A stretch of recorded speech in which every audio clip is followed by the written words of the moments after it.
উকিলবাবু নথিখানা ভালো করে মুসাবিদা করবে। এই জমিতে মন্দির তৈরি হবে, তাতে বংশানুক্রমে উত্তরাধিকারের সম্ভাবনা আছে। আগে উকিলবাবু, আমি বলছিলাম যে আপনি বরং আগে একটা খসড়া তৈরি করে নিয়ে আসুন। রানীমা নিজেই হয়তো সেটা দেখতে চাইবেন। তা বেশ, তা ওই হেস্টি সাহেবের পরিবার কি জানালেন শেষ পর্যন্ত, সেই কথাখান কি আগে জানতে পারি? তারপর না হয় খসড়া তৈরি করছি আগে। উত্তরের মধ্যে এসে পড়বে, আপনি ব্যবস্থা করুন। আমার বিশ্বাস এই জমি আমরা পাবো।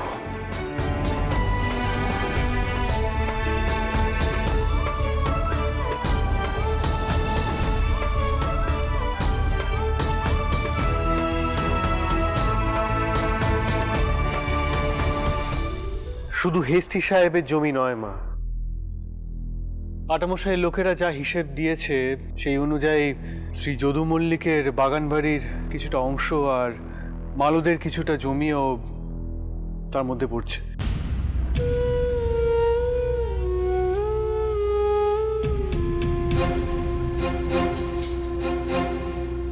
সব মিলিয়ে আমরা 60 বিঘে জমি কিনছি, দাম পড়ছে প্রায় 55,000 টাকা মা। একে মায়ের কৃপা ছাড়া আর কি বলি বলুন দেখি। এক লক্ষে যে এত পরিমাণ জমি পাওয়া যাবে আমি কিন্তু সত্যি আশা করিনি, বিশ্বাস করুন আমি একেবারেই আশা করিনি।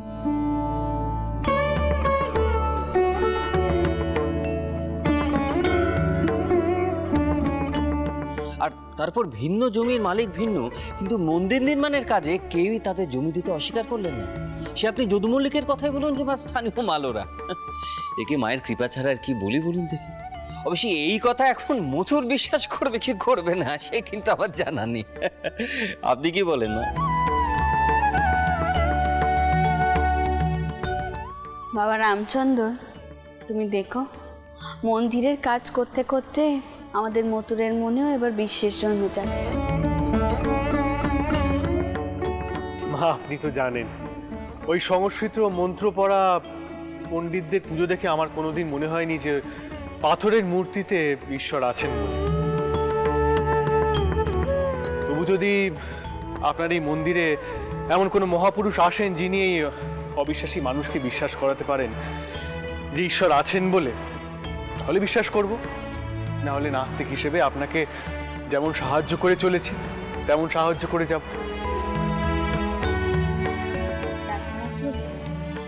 মহাপুরুষ আসবে কি নে তা তো আমি কইতে পারিনি, তবে আমি এইটুকু কইতে পারি, মা এই মন্দিরের মাধ্যমে অনেক কিছু বদল আনবেন আমাদের জীবনে।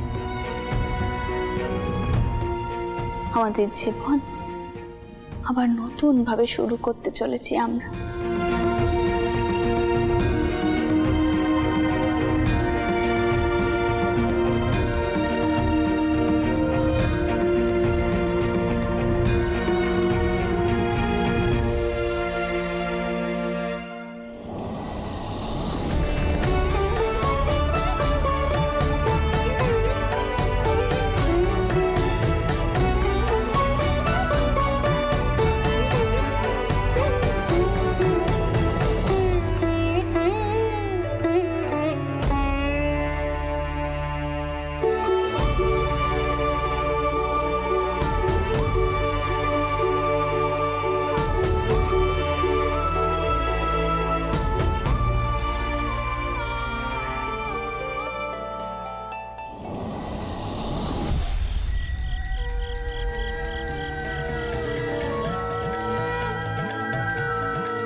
মশাই, এই দলিলখানা রঘুবীর আর জনার্দনের পায়ে ঠেকিয়ে দিন।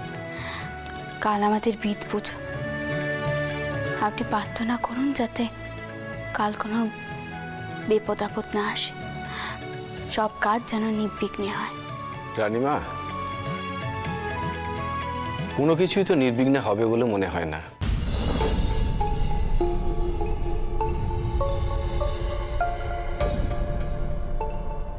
এই আমাকে ভট্টাচার্য মশাইকে রোজ লুকিয়ে বাড়িতে আসতে হয় নিত্য পুজো করার জন্য।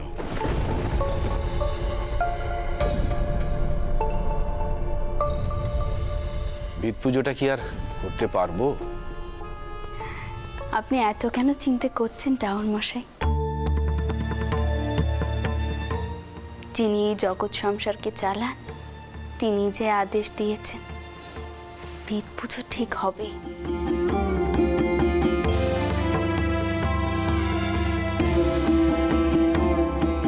তবে আমি বেশি কাউকে নেমন্তন্ন করছি না এই কারণে যে বেশি হইচই হোক আমি তা চাইনি। আসলে ঠাকুরমশাই, মা বলতে চাইছেন যে আপনারা যদি এই কথাখানা একটু গোপনে রাখেন, মানে সবার কাছে প্রকাশ না করেন।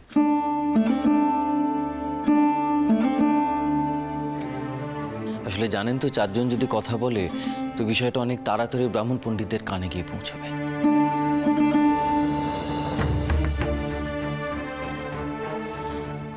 আমরা সত্যি চাই না যে শুধু শুধু তাঁদের ক্রোধের উদ্রেক ঘটুক। কাজেই এই ভিত পুজোর কথাটা মাথায় রেখে আপনারা যদি বিষয়টা একটু গোপনে করেন তাহলে আমরা শুধু উপকৃত হব।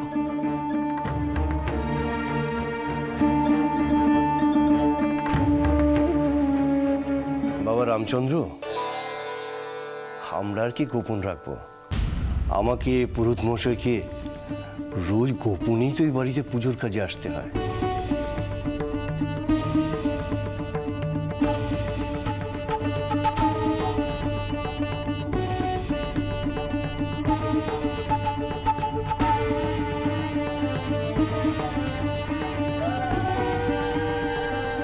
জয় রঘুবীরের জয়,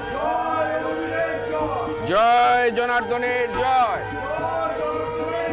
জয় রঘুবীরের জয়, জয় জনার্দনের জয়, জয় রঘুবীরের জয়।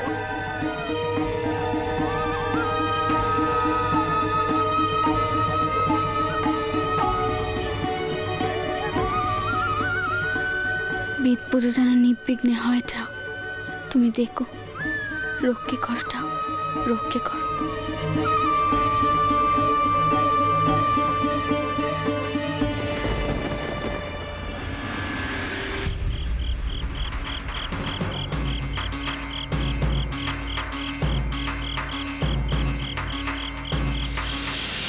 তবে আর বলছি কি তর্কালঙ্কার মশাই, এ সবই ওই রানীমার পরিকল্পনা।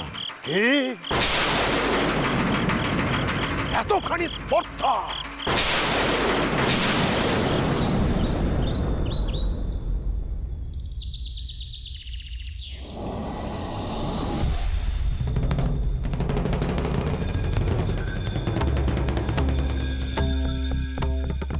ডাকো ডাকো শাস্ত্রী মশাইকে। গুরুদেব, গুরুদেব অনুরোধ করছি একবারটি বেরিয়ে আসুন, আপনার সঙ্গে জরুরি আলোচনা আছে। আলোচনা পরে হবে শ্রীজীব। আজ সকালে দেবতাকে পরমান্ন ভোগ নিবেদন করেছিলাম। এসো, সকলে প্রসাদ গ্রহণ করো। না না শাস্ত্রী মশাই, জনার্দনের প্রসাদ গ্রহণ করবার অধিকার আমাদের নেই। আমরা অনাচার আটকাতে পারিনি। উত্তেজনা প্রশমন করো, আগে সবিস্তারে বলো যে কি হয়েছে। এখনই যানবাজার থেকে খবর এসেছে ওই সত্রাণী রাসমণি দাসী মায়ের ভিত পুজো করছেন। সে কি? কোথায়? আগে তো কেউ জমি দেবে না এমনই কথা হয়েছিল। আগে জমি পেয়েছেন দক্ষিণেশ্বরের সাহেবান বাগিচায়। শুধু কি তাই, ও খ্রিস্টানদের জমি, সেখানে সাহেবদের চিহ্ন তো রয়েছে, তার সঙ্গে মিশেছে মুসলমানদের কবরখানা, আর তার সঙ্গে ওই নিচু জাতের কিছু মানুষদের জমি জমা তো আছেই। এই সব জমি জমার উপরে মন্দির প্রতিষ্ঠা করবে ওই শূদ্রাণী রাসমণি দাসী। ছি, ছি, ছি, ছি, ছি, এ যে ঘোর অনাচার শাস্ত্রী মশাই। নেহাতি ছোট জাতের মানুষ ওই রানীমা, তা না হলে এরকম দুর্বুদ্ধি তার মাথায় আসতো? সে কি কি বলছো কি তোমরা? শূদ্রাণী কি উন্মাদ হয়ে গেছে? উনি মন্দির প্রতিষ্ঠা করছেন নিজের অর্থ আর দম্ভ প্রদর্শন করার জন্য, তার উপর খুঁজে খুঁজে বের করেছে অমঞ্জল। এখন আপনিই বলে দিন গুরুদেব, আমাদের কি করণীয়? শ্রীজীব, আমি যখন তোমার কাছে শুনলাম অকস্মাৎ বজ্রপাত আর জঙ্গলে আগুন লাগার কথা, তখনই আমি ভাবতে শুরু করলাম, আমি কি তবে ভুল করলাম?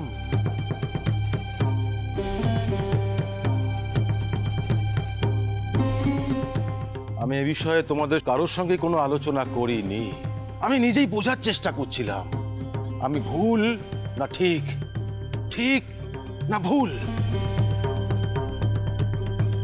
তখন একবার আমার মনে হয়েছিল হয়তো হয়তো ওই রানীমার উপর ঈশ্বরের কৃপা আছে। ঠিক যেমন দৈত্যকুলে প্রহ্লাদ জন্মগ্রহণ করেছিলেন, দৈত্যকুলজাত হয়েও প্রহ্লাদ শ্রীহরি কৃপা পেয়েছিল।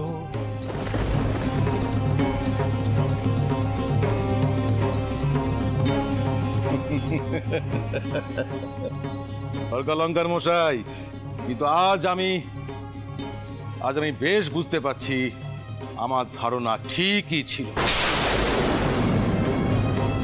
এই শূদ্রাণী ধর্মের সীমা অতিক্রম করেছে, তাকে এক্ষুনি থামাতে হবে।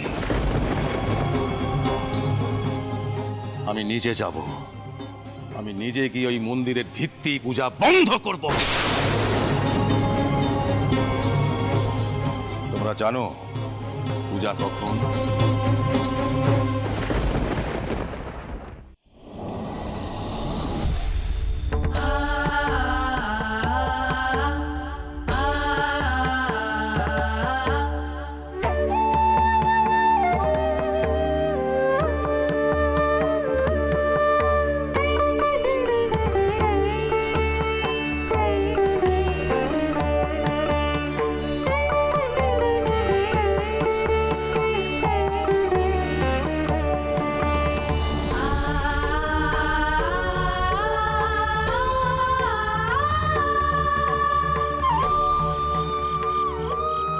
মা, বলছি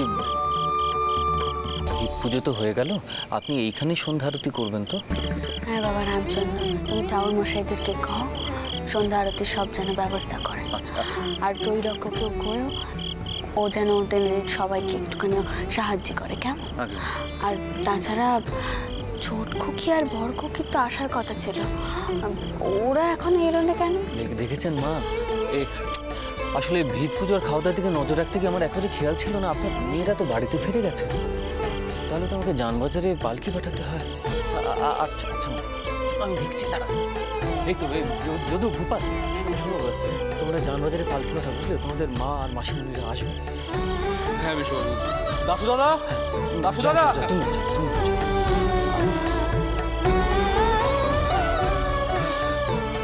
আচ্ছা মা, আমি তাহলে ত্রৈলোক্য দাড়িকাকে বলি যে ঠাকুরমশাইদের একটু সাহায্য করতে সন্ধ্যা আরতির বিষয়ে। আচ্ছা আচ্ছা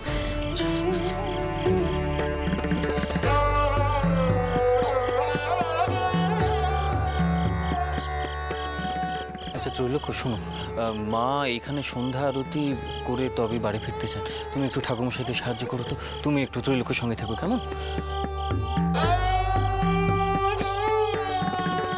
দেখোটা নারায়ণের আরতি শেষ করে ভালোই ভালোই যেন ফিরতে পারি। বিদ পুজো যে নির্বিঘ্নে হয়েছে এই ডের, আর যেন কোনো অঘটন না ঘটে। তাও তুমি দেখো, তুমি দেখো।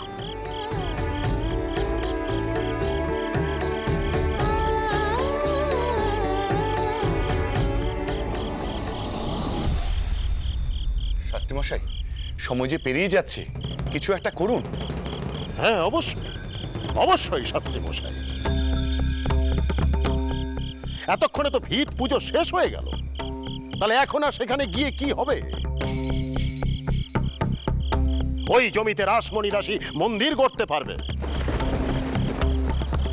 ছি, ছি, ছি, ছি, ছি, ছি, ছি, ছি, ছি। না না, আপনি যখন নিজে বললেন যে যাবেন, তাহলে সকালেই আমরা বেরোলাম না কেন? সকালে সকালে আমার প্রতিষ্ঠিত দেবতাকে ভোগ নিবেদন করে জপ করার সময় হঠাৎই দেখলাম সেই ভোগ নষ্ট হয়ে গেছে।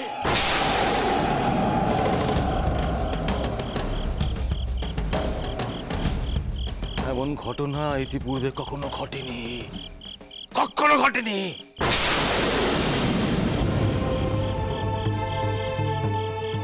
তাই আমার মনটা বিচলিত হয়ে পড়েছিল।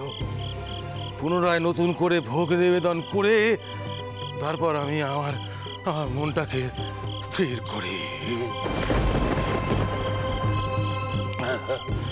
চলো আমরা এখন রওনা দিই।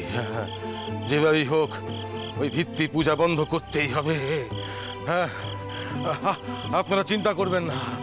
ভিত্তি পূজা মানে কিন্তু মন্দির নির্মাণ নয়। শাস্ত্রীমশাই, গুরুদেব, শাস্ত্রীমশাই, গুরুদেব, শাস্ত্রীমশাই, আপনি কি যেতে পারবেন? আপনার শরীর গতি ঠিক মনে হচ্ছে না শাস্ত্রীমশাই। শাস্ত্রী মশাই, আমরা বরং সবাই মিলে একসঙ্গে যাই। হ্যাঁ, গিয়ে আপনার বিধানখানা আমরা শুনিয়ে দিই, যাতে সান্ধ্যকালীন পূজা ওরা শেষ না করতে পারে। পূজা তো অসম্পূর্ণই থেকে যাবে, তাই না? হ্যাঁ গুরুদেব, আপনি বরং এখানে বিশ্রাম নিন। না না, আমার বিশ্রামের কোনো প্রয়োজন নেই।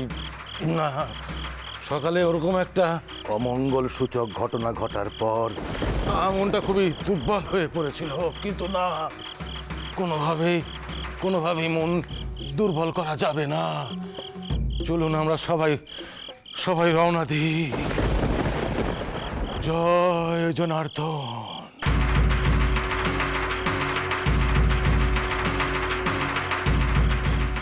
দেখো প্রভু, আমরা যেন এই অনাচার বন্ধ করতে পারি। জয় জনার্দন।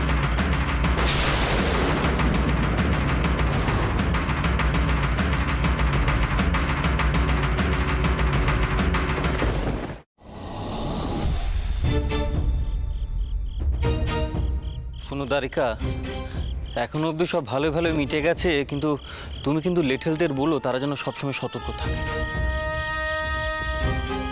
মেশোবাবু, আপনি কোনো চিন্তা করবেন না, আমি দেখছি। হ্যাঁ গো।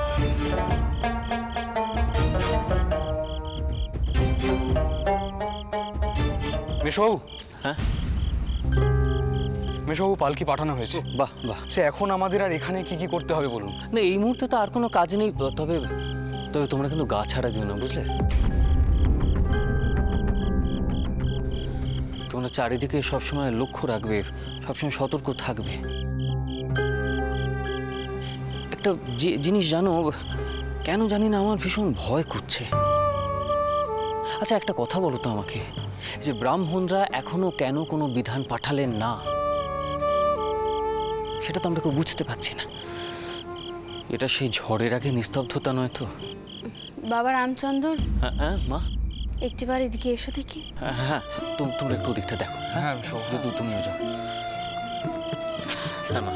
আচ্ছা বাবা, মতুর কেন ভিত পুজোর সময় এলো নি কইতে পারো? তার কোনো কারণে কি মান হয়েছে? না না মা, তা নয়। আসলে মথুরে তো আসার কথা ছিল, তবে হ্যাঁ, সকালবেলা ছোট শালি বলছিল যে সে নাকি ভোর রাতেই কোথাও বেরিয়ে গেছে। আমার কি মনে হয় মা জানেন, আসলে এই কদিন এই জমির সন্ধান করা, তারপর ভিত পুজোর ইত্যাদি কারণে আমরা তো ওই আড়তের দিকটা দেখতে পারিনি। কাজকর্ম মথুর হয়তো ওই কারণে আড়তেই গেছে। আর একটা কথা, আপনি যদি অভয় দেন তো বলি, আপনি তো জানেন যে মথুর এই সমস্ত পুজো আচ্ছা খুব একটা মেনে নিতে পারে না, তাই আর তাছাড়া মা, আপনার মেয়েরা তো আসছে, পালকি পাঠানো হয়ে গেছে, তারা এলে আপনি নিশ্চয়ই কোনো খবর পাবেন। দিদমা, ওদিকে পুরুত মশাইদের সমস্ত যোগাযন্ত্র হয়ে গেছে সন্ধ্যারতি। আমি কি তাদেরকে আরতি শুরু করতে বলবো? না না না, একটু বাদে আরতি শুরু করতে পারো। তোমার মা আর বড়মাসি আগে আসুক, তারপর। আচ্ছা। যাও।